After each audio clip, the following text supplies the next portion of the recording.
So this is 2.5C, the third video in the section called Further Applications of Right Triangles.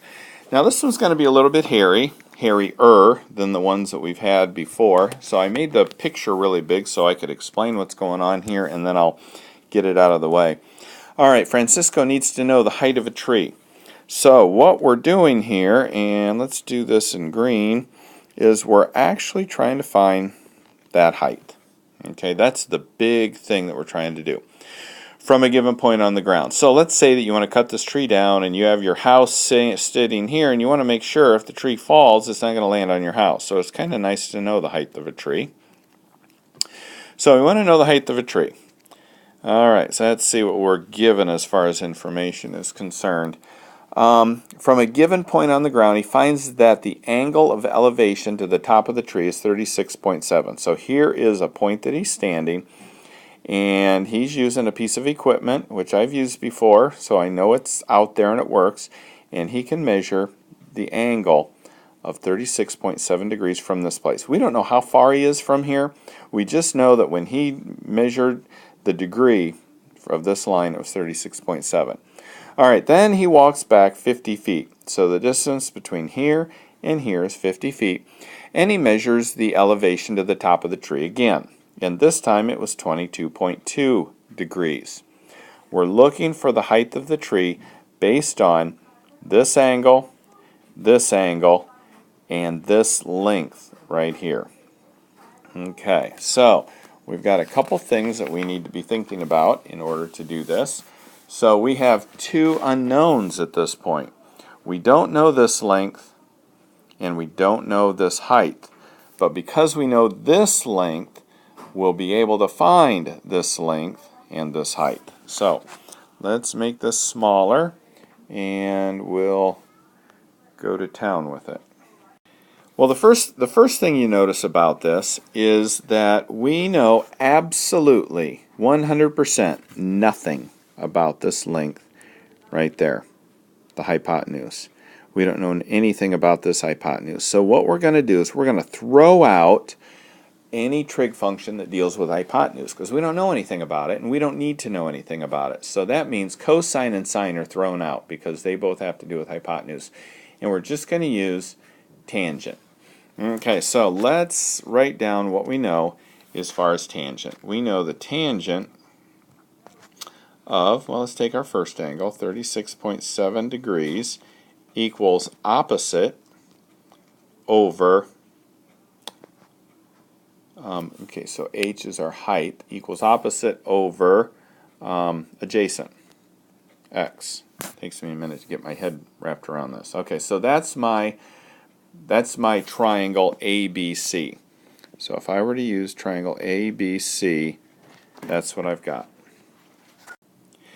If I'm looking at triangle BCD, this triangle here, notice I'm worried about the right triangles. I'm not worried about this triangle right here because it's not a right triangle and I can't figure anything out. So triangle BCD is going to be the tangent of 22.2 degrees, and that equals opposite, h, over adjacent, and in this case it'll be x plus 50, because this is 50, so I'm going to add 50 to that x.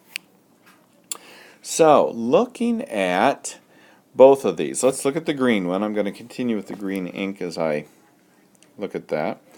H equals the tangent of 36.7 degrees times x. Okay, continuing with the blue, let's solve for h here. H is going to be equal to x plus 50 times the tangent of 22.2 degrees. Okay, so I just set this equal to h. And then in the green one I set that equal to h. So now I have two formulas that are equal to h. Now one of the things about h is if this one equals this one, so if this h equals that and this h equals that, then this equals this. So I'm going to get rid of all this here and write this part here equals this part here, and then we'll continue on. Okay, so there's our equation set up.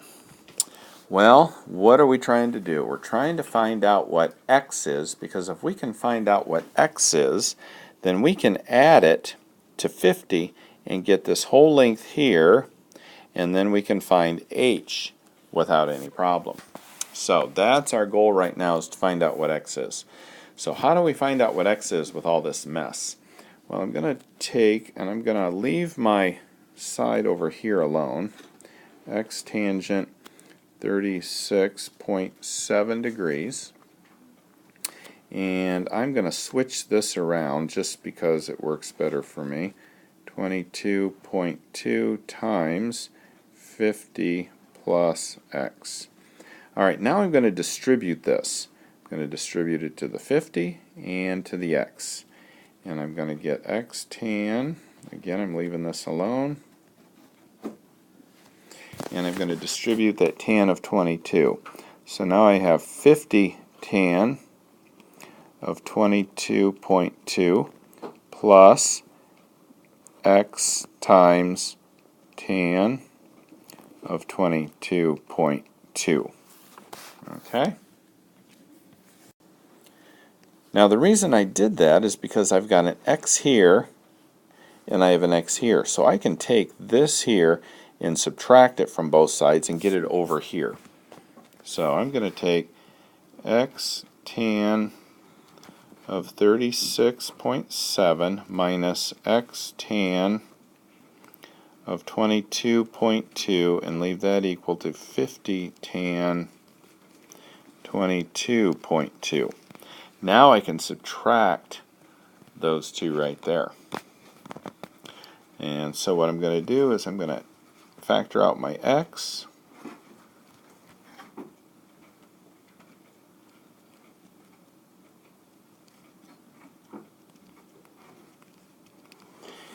And write this way.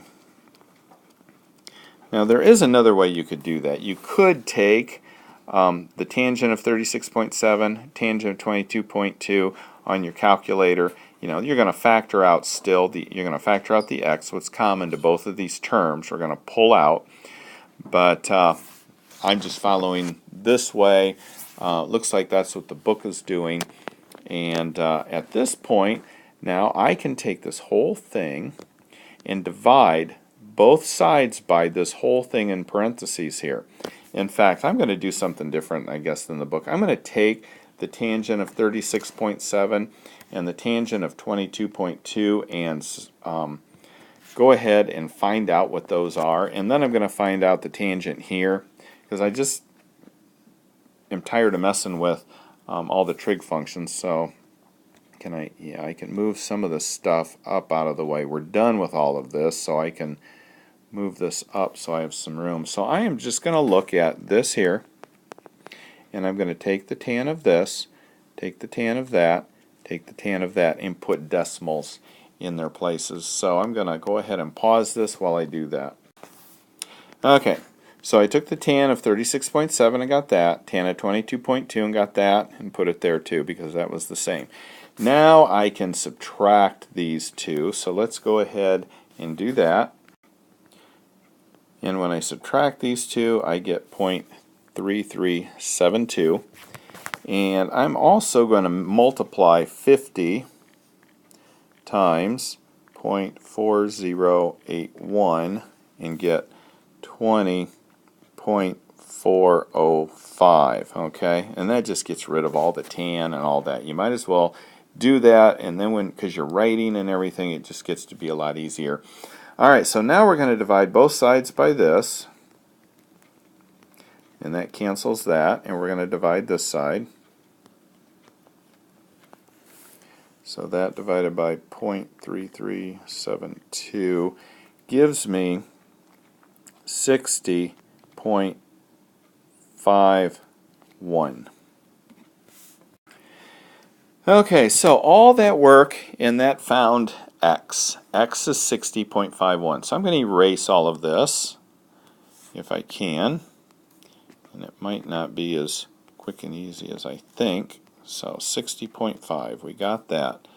Alright, so let's look and see what that does to what we're looking for. So this is 60.51 from here to here. So the entire length is 110.51. So we found x, we are able to find the length of D to C. Alright, so we have D to C. This is 22.2, and we can find h then based on that. So let's go back to our tan.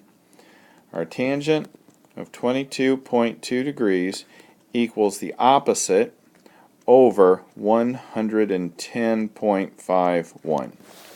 So tangent of 22 degrees, we found that earlier. So let's see, 22.2 degrees, take the tangent, it's 0.4081. Multiply that by 110.51, and that'll give us the height of the tree. So 110. And the height of the tree then is 45.1 feet high.